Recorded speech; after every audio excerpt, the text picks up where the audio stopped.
Hey everybody, my name's Ed. Okay, so today, excuse me, we're going to do another trade review, and this is going to be The Good Asian, and I have volumes 1 and volume 2. And this was originally a 10 issue miniseries published by Image Comics, and this is roughly from 2021 2022. And I'm going to apologize because I'm going to kind of mess up these names, but it's written by Ponsak Pichaco and Pichote, Pichettshote, with art by Alexandra Timfingi. Colors is Lee Lafray. Okay, so it's set in 1936.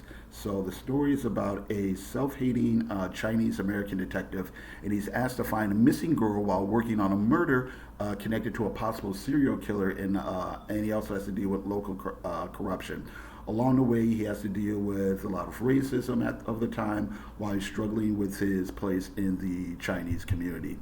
So the main character is Edison Hark. He's a Chinese American policeman in Hawaii, and he's asked to find a missing girl, and the case takes him to San Francisco. So there's a killer plaguing Chinatown.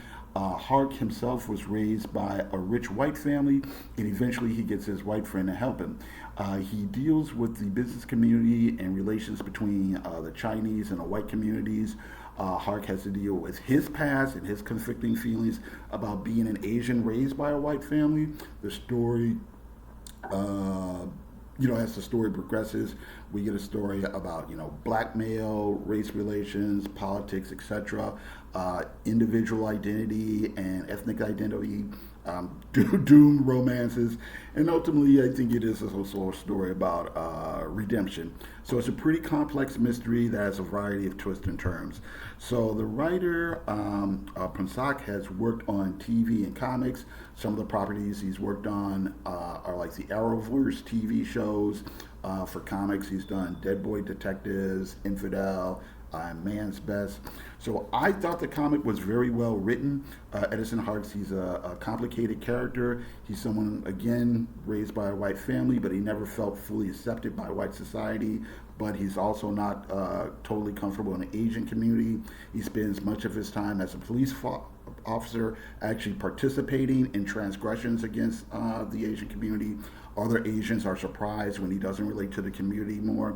And he's somebody who wishes he could have been part of larger society, but he's also been jaded by institutional racism. Now, Hark has an interesting relationship with a woman named Victoria Caraway. She's the sister of the boy he grew up with. It starts out as antagonistic when they're young, and he first joins their family. As they grow up, it becomes more amicable, and there's kind of a potential on-again, off-again romance between the two. We also get an interesting relationship with Frankie Caraway. The two grew up together. And Frankie clearly cares a lot for Edison, but his loyalty kind of leads to a tragedy. Then there's the mystery of uh, Ivy Chen. She's kind of a symbol of, various ideas that, that you get in this type of fiction. We're not sure if she's a femme fatale, she's an innocent victim, or something else. As we get closer to the end, we get more and more of her backstory and start to see her as more of an actual person. And everything is pretty thought provoking in a really good way. A lot of film noir tropes we've got. Like I said, femme fatale, lone hero in a trench coat.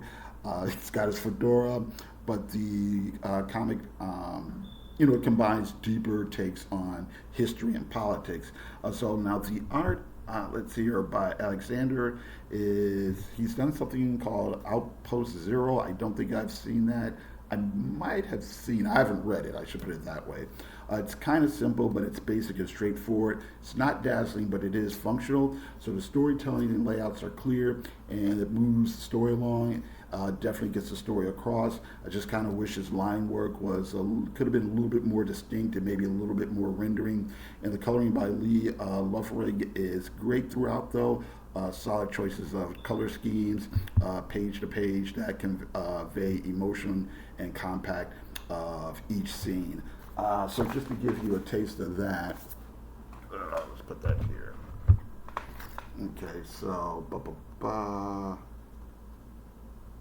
okay, so just to give you a taste of kind of what some of it looks like here.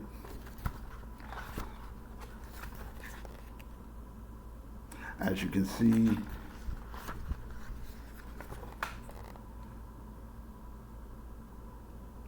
it's not super complex.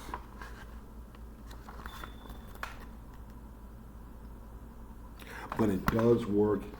And like I said, the colors and everything kind of help move things along. You got some great covers in here by Dave Johnson from the original miniseries. Let's see if we get another cover here. Okay. All right, I don't want to give away too much. But yeah, these the covers, they kind of look like old school movie posters or book illustrations or what have you. So, okay. So now there's also some very interesting back matter that kind of explains some of the anti-Chinese discrimination laws and gives you the history of Asian immigrants in America and kind of explains here's one of those concentration camps. Or they actually, we don't get, is this the concentration camps? Oh, no. There's this, yeah. They're more or less concentration camps. All right. Okay, but anyway, they do a lot to explain some of the historical references, throughout the story.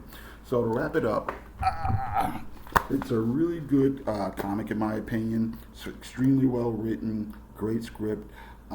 Constructs a complex mystery, and it's a period piece, and it deals with, like I said, issues of identity, racism, and acceptance in a very thought out way too. The art was okay. Like I said, I wish it had a little bit more pizzazz, and but it's really great. The comics also won like Eisner and Harvey Awards. All right, so that's it. I got to thank you very much for watching. I do appreciate it, and have a great day.